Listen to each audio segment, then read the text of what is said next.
আমরা মানুষের দ্বারা ভুল হওয়াটাই স্বাভাবিক। আমরা বিভিন্ন সময় বিভিন্ন মেল মিটিং বা মজলিসে কথা বলি, কথার মধ্যে ভুল হওয়াটাই স্বাভাবিক বা ভুল হয়েই যায়।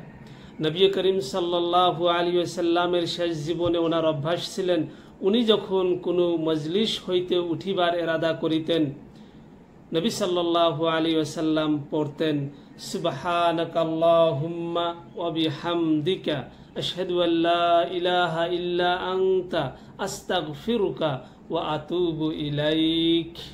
সুবহানাকাল্লাহুম্মা ওয়া বিহামদিকা আশহাদু আল্লা ইলাহা ইল্লা আনতা আস্তাগফিরুকা ওয়া আতুবু ইলাইক।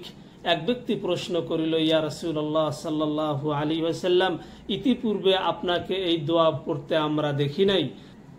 নবী সাল্লাল্লাহু আলাইহি ওয়াসাল্লাম ইরশাদ করেন, এই দোয়া মজলিসের ভুল ভ্রান্তির জন্য কাফারা স্বরূপ।